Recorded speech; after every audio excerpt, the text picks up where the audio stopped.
हाँ मन में नहीं लागे तो कैसे कटे जचे कहवत है कि कर हाल बचे बच्चे उम्र बीत के बच्चे अरे इसीलिए सजनों भजन की करड़ी घाटी है हाँ और जिनकी कमाई माटी है उनकी श्रुति भजन सत्संग में नहीं लग सकती है। मूर्खों ने कितना दोष समझाई। अभी किशनगढ़ चतुर्मास में मेहता ने एक भजन लिखा, गुरु के ज्ञान के बिना मुझे कोई अच्छा नहीं लगता। मूर्खों ने कितना दोष समझाई, जगया से नहीं जगता। मूर्खों को कितना समझा दो पर जगया से नहीं जगता। और मैं कहता रहता हूँ जो नींद में होता है वो जाग जाता है, लेकिन जो जानबूझकर आंख में चिड़ो पड़ी वो थोड़ी जागे। हाँ क्यों? वो तो सजना वो तो जानबूझ करके आंख मीच कर बंद कर पड़ा रहता है, तो गुणभोग तो गुत्तो नींद में तो वो नहीं जगता। तो जिसके हृदय में अज्ञान होता है वो जाग सकता है, लेकिन जानबूझ करके जो सजनों ग्राहक नहीं होता है वो नहीं। संतों के पास में इसलिए जाओ तो बनो मत, बढ़ना है तो नम्रता से सदगुरु में आपकी शरणागति तेरा। एक मैं उदाहरण देता रहता हूँ। एक गांव में कहीं थोड़ी दूर और शांति सुनो, साहित्य का तो भजन और गाँव ज्यादा कोई गए तो और भजन तो मैं चाहूँ तो 15-20 मिनट में 4-5 ही गाय देगी, कोई बात नहीं है। पर भजन में भजन होना चाहिए और उसके व्यवहार समझना चाहिए। गाँव में तो राव ढोली गाय दे बहुत सारा लंबा चौड़ा, और आजकल यूट्यूब में फलाना में भजनारो तो बारंबार है, कोई बार कमी है ही नहीं। तो गांव में कोई संत महात्मा गए नहीं और भगत लोग एकदम के और आज महाराज गांव में पधार गए, बड़ा अच्छा हुआ, और भागे एक एक से जागे और जाकर महाराज के पगा लागे और बाप जी आज पधार गए, अच्छा हुआ, हमारा भाग खुल गया और हमें आप सत्संग सुनाओ। आगे मंच बनाया हुआ, महाराज मंच पर खड़े हुए और खड़े होकर जाकर बोले, तो बताओ आप मूर्ख है समझदार है? तो कोई मूर्ख बनना तो चाहता ही नहीं, कौन बनाएगा भाई मैं मूर्ख हूँ? हाँ तो वे जान के बाप जी मैं तो समझदार हूँ। तो महाराज क्यों जन समझे ने क्या समझाइए, जब समझदार हो तो मैं क्या समझाऊंगा? हाँ तो महाराज उठो निकलिया, लोग क्यों पता, महाराज तो निकल गए, क्या करें, पीछे पीछे भागे, चरणों में लगे, साहिब जी हमें बोलना नहीं आता और आप तो वापस पधारो और सत्संग सुनाओ।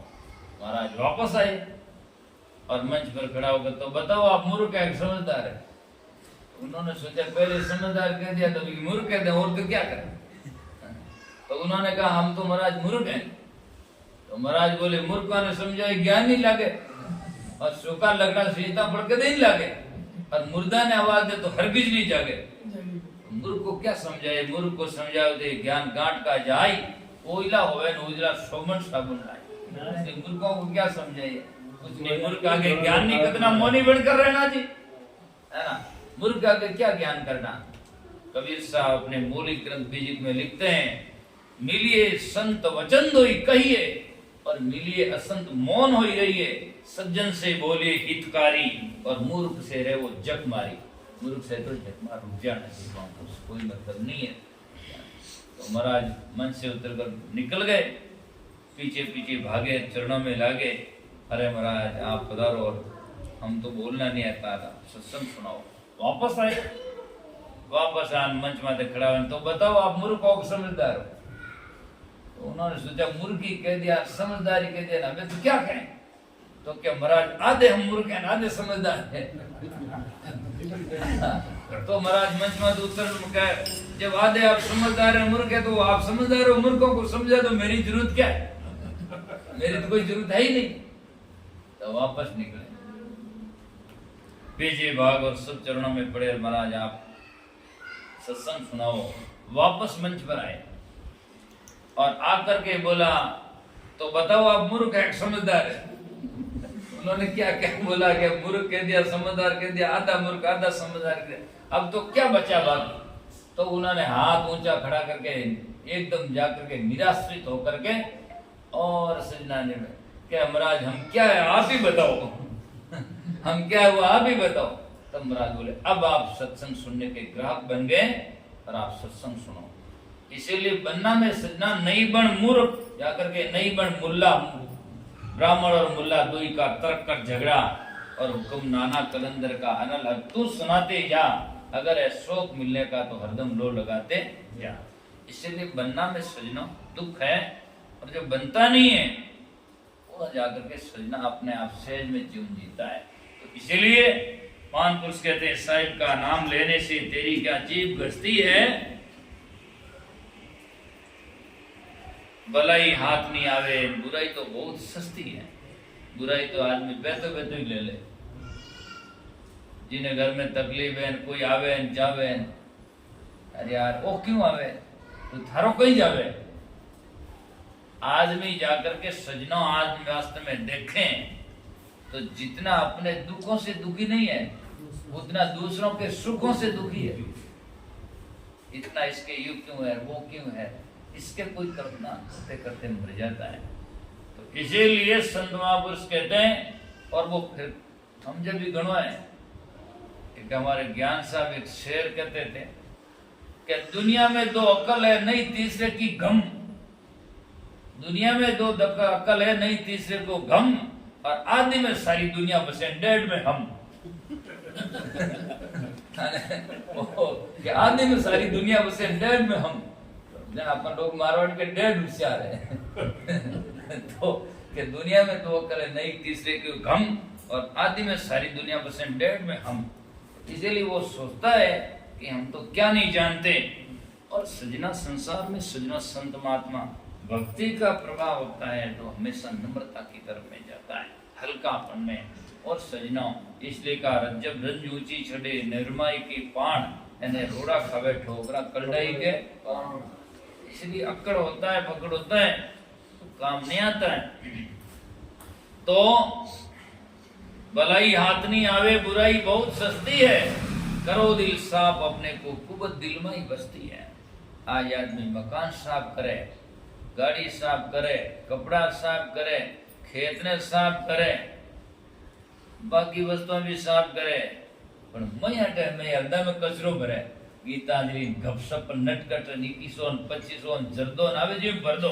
ओ कोई नगर पालिका कट रहे है कि कूड़ादान है कहीं शर्म आना चाहिए। को नगर पालिका कूड़ादान तो है कोई बेंगलोरो तो आवे जी भर दो, ये शर्म आना चाहिए। आज आदमी पेट्रोल की गाड़ियों में पेट्रोल भरे डीजल नहीं भरे क्या भरता है कि गाड़ी खराब हो जाएगा। तो वो अटे में जगह जाकर के खाना पीना सात्विक भरने के लिए मिला और इसमें अखंड भरते जाओ और जाकर के गलत भरोगे तो इसकी क्या हालत होगी। और आज जहाँ मंदिर बने हुए हैं वहां तो लोग जाकर सफाई करते हैं, कचरा निकालते हैं और वो खास मंदिर है जिसके अंदर में परमात्मा प्रत्यक्ष में विराजमान है, इसमें कचरा भरता है। कितनी दयनीय और कितनी बड़ी विडंबना है, ये गलत है सजनों। इसलिए संसार में उस मंदिर से कचरा नहीं निकालोगे तो हो सकता है समा हो सकता है और कोई दोष करने वाला भी कौन है, ये तो मानंद ही है, बल्कि इसमें तो कचरा भरोगे तो प्रत्यक्ष में नुकसान ही है। इसलिए इस मंदिर को साफ करो। और मेरे जीवन का मैं जब सजना करीब 10 वर्ष का था, मेरे पिताजी ने भजन सिखाया बंगला खूब बढ़िया महाराज, इसमें नारायण बोले। ऐसा कई भजन है जाकर के वहां मंदिर में बैठा भगवान बोले, जहां भी लिखा है सजना सदा तेरा परमात्मा घट में बोलने वाला है। दिल्ली बाहर भटके काई सब सुख है घटमाई, हरि रामदास जी जन हरि राम राम घटमाई, बिना खोजिया तो कोई पावे नहीं। आनंद आरती आत्म देवा और जन दरियाव करे जहाँ सेवा। तो जहाँ संतों की वाणी है और उनकी कहानी है तो सबने भीतर में कहा। सुखराम जी महाराज ने आरती लिखा, कोटि भाण हुआ उजियाला और दिल्ली में साहिब दीदारा, दिल में साहिब दीदारा। गरीब साहब लिखते हैं, काया खोज ले रे जिसमें रहता पुरुष अलेख, ये विचारण को संग जोड़ दे क्या दिखलावे भेद, है ना। काया खोज ले रे जिसमें रहता पुरुष अलेख। तो काया ने खोजे तो मिलेगा। अब है कटे खोजे कटे कैसे मिलेगा। कबीर साहब बहुत तर्क करते हैं इसके लिए कबीर साहब की जितनी तार्किक वाणी उतनी इस संसार में किसी के नहीं है। कबीर साहब तर्क है। कबीर साहब कहते हैं जहां है ता ले पहचानी, जहां नहीं था सब कुछ जानी। जहां नहीं है उस लोगों ने सब कुछ मान रखा वहां है, और जहां है वहां ध्यान देता नहीं है। तो वहां है ही नहीं तो मिलेगा नहीं, और जहां है वहां हमारा ध्यान है ही नहीं, तो दोनों तरफ से बिल्कुल खाली का खाली नजर। इसलिए उलट करके आप भीतर की तरफ में मुड़ो। तेरा साहिब तुझ में जीव पुष्पन में वास, इस तोरी का मृग फिर ढूंढे घास।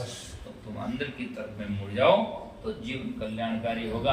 तो संत महापुरुष कहते हैं करो दिल साफ अपने को, दिल को साफ करो।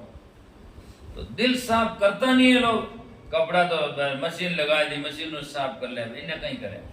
सर भी मैं पिए तो बजनी जी 3 मास तक सजा। इसको साफ करने का तो यंत्र केवल नाम और ज्ञान ही है, सत्संग है।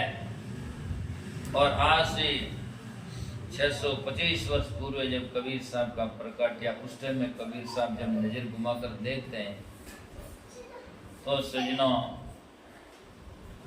कबीर साहब कहते कोई सफान देखा दिल का, क्या दिल का तो कोई साफ देखा ही नहीं मैंने। तो कोई सफान देखा दिल का, काजी देखा, मुल्ला देखा, पंडित देखा, अकल का, और ने बैंकुट बतावे आप नरक में सजा। देखो भाई खटपट मत करो, जो लेना सूरदास को लेना, जिसको लेना तो ले लो। तो इसीलिए कोई सफान देखा दिल का, काजी देखा, मुल्ला देखा, पंडित देखा, अकल का, और ने बैंकुट बतावे ना आप नरक में सरका, है ना। तो इसीलिए दुनिया में सबसे बड़ी विडंबना यही है, हर आदमी दूसरे को शिक्षा देना चाहता है पर शिक्षा लेना नहीं चाहता। जाकर के सजना बस केवल जाकर के शिक्षा देता है पर लेता नहीं। और जिस दिन आदमी आप शिक्षा लेना शुरू कर देगा उस दिन जीवन का कल्याण होने में संदेह नहीं होगा। तो हम जितना देने की कोशिश करें। मैं मेवाड़ में रहूं, जो मारोट महाराज आवे जब सब पापाड़ा सब सापाड़ा है ना, पापा ये सापा ये महाराज ही है और सेवा नहीं करते नाराजी है यार। बस जर्दो ही खावे, मांस ठेका माते ही जावे, भजनी खावे, अगला ऑल इन वन है ना, सब जाकर के है ना, सब ये से महाराज है ऐसे दिखाई देते हैं। बस ऊपर तो लिखो मैं राम राम राम राम, चंद्र उड़ी राम राम, और मैं तो बस पता नहीं कहीं काम में चलता रहता। बस शहरा में जाकर देखो, तीर्था में सजना तो आदमी मंत्र पढ़ता सिया राम राम राम हरे हरे, राम राम हरे हरे, बकरा मुर्गा गरे गरे, है ना। अब आगे नोड़ता आई नोड़ता भाई साहब दौड़ता, कई जाकर के नहीं छोड़ता। बस 9 दिन दुर्गा, 10वें दिन मुर्गा, आप पूजा हो गई। इस संसार में सजना इस प्रकार की पूजा, इसका धर्म नहीं, इसे धर्म कहते हैं। सबसे बड़ा धर्म तो सजना जीवों को बचाना, जीवों पर रक्षा करना होता है। और जहाँ सजना जाकर के जीवों की रक्षा नहीं किया जाए और जीवों को मर्डर किया जाए, उसे धर्म स्थान क्या कहे, कत्ल खाना नहीं कहोगे तो क्या कहोगे। इसलिए सजना कोई भी धर्म तो एक ही होता है, पर किसी मजहब में जाओ, लेकिन सजना सबसे बड़ी बात है कि जीव दया आत्मारी पूजा, जीवों पर दया करो और आत्मारी पूजा करो। जीव दया आत्मारी पूजा, सदगुरु से सुन ले कछु बेना, लेना देना मगन होई रहना। ये भी कहते हैं दया राग धर्म ने पाले, दया धर्म का मूल है।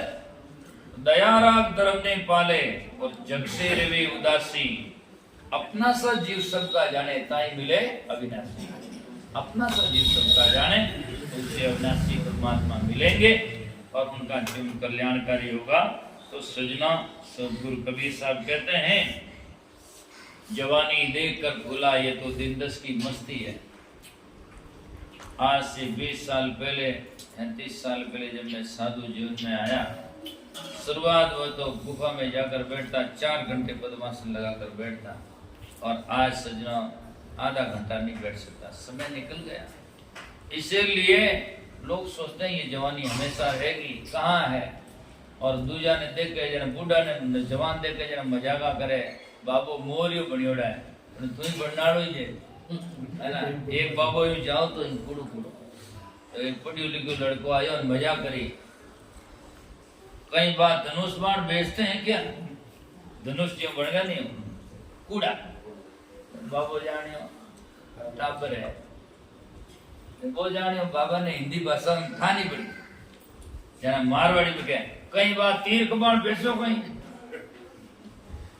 बाके बेटा बार पया देन क्यों मोल ले तो थोड़ी दिन પછી बिना पया जाई हमार पया देन बड़ क्यों मोल ले पया देन क्यों खर्चन करने बड़ मोल लेवे वो तो थोड़ी दिन बिना पया उनाळी छे तो सजना धनुष बनने के पहले मनुष्य बन जाओ तो जिंदगी सुधर जाएगी और तो जवानी देखकर फुला ये तो दिन दस की मस्ती है बुढ़ापा दौड़कर आवे खड़ी सी मौत हंसती मौत हंसे बस कब आएगा ने भी भजन लिखा जोवन है दिन दस का रे जी फूल फला सारे और मुक्ति चाहो आपने तो छोड़ो जगरी आशा रे इन आशा तृष्णारे कारणे होवेला नरकाई बासा रे तो मुक्ति चाहो आपने तो छोड़ो जगरी आशा रे जीव चकोर धरती बसे चित धरे आकाश रे भक्ति करो गुरुदेव की गावे माधु दासा रे इसीलिए इस प्रकार से भक्ति करो और श्रुति को परमात्मा साहिब राम जी में अंतरात्मा में लगाओ और पहले राम जी का अर्थ समझना चाहिए तो सुनना बहुत सारी बातें हैं और अपना अपना विचार से सब गाते हैं पर समझ कोई एक ही बातें हैं रूढ़िवाद से बहुत लोग चलते रहते हैं जो 50-50 वर्षों से सत्संग करते हैं उन्हें पूछे राम क्या है कैसा है कहाँ रहता है आगला बड़े रखे तो वही नहीं कर लिया इसके लिए कबीर साहब ने तर्क करते हुए साके कही साहिब साहिब सभी कहे और मने है अंदेशा और जब साहिब से परिचय नहीं तो बैठोगे किस ठोर जब जिंदगी में जीते जीते साहिब से परिचय नहीं हुआ और साहिब का गांव आपने जाना नहीं तो शरीर छोटे कहाँ जगह में जाकर बैठोगे अब हम वहां से रवाना हुए शूकतगढ़ से या नाई नदी से तो वहां से हमने पहले इसको निर्णय किया फुल्ली में प्रकाश जी के घर जाना यात्रा से पहले निर्णय होता है फिर वहां से यात्रा शुरुआत होती है जिंदगी में हमें निर्णय ही नहीं हुआ हमारा घर कौन सा है वर कौन सा है हमारा और वो परमात्मा क्या है निर्णय ही नहीं हुआ और हमने पूरी जिंदगी यात्रा की और चलती चलती पग थका नगर रहा नव कोस बीच में डेरा पड़ा को कौन का दोष है फिर हमारा गांव कहाँ आएगा और फिर भटक जाओगे इसलिए पहले हमें निर्णय करना चाहिए और उससे बुद्धू भी कौन होता है कई लोग तीर्थ व्रत उपासना करें माता बहना व्रत ज्यादा करें पूछ लियो वे जान फल कहीं है 0 कोई ठाई को नहीं वो बाजार में 0 तो 10,000 में है 90,000 में नेड़ो है पर जाकर के सजना वो 0 क्या भी कौन भी जब निर्णय ही नहीं हम गाड़ी में बैठ जाएं और मुझे ही कोई पूछ ले महाराज कहाँ जा रहे हैं ध्यान ही नहीं इससे बुद्धू तो कौन हो सकता है जब हम कर्म करें और कर्म का निर्णय नहीं और परिणाम नहीं तो हमारे से पागल दुनिया में कौन हो सकता है कर्म करने से पहले परिणाम समझ में आना चाहिए जैसे हम पौधा लगाते पौधा लगाने से पहले हम उसका विस्तार और उसका फल देखते हैं कौन सा पौधा कितना बड़ा होता है वटका झाड़ कोई जाकर के मकान के पास में लाकर लगाता है मालूम है ये तो बहुत इनका विस्तृत रूप होता है जानवर भी बहुत बड़े मकान फाड़ देगा तो इसलिए उड़ा तो पौधा लगाता गुलाब लगो जुलाब बहुत छोटा छोटा लगाता मालूम है तो उसका फल देखते हैं कि कितना विस्तार है तो कर्म करने से पहले उसका फल विस्तार और परिणाम हमें देखना चाहिए कि ये क्या करके क्या होगा तब तो सोचना चाहिए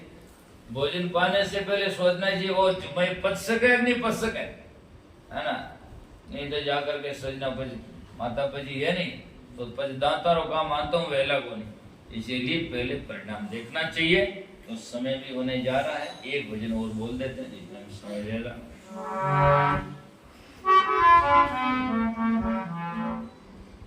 तो अब हमने चेतावनी समझा अब हम अपने घर की तरफ में बढ़े और सब लोग ही घर जौनवाद तैयार भी है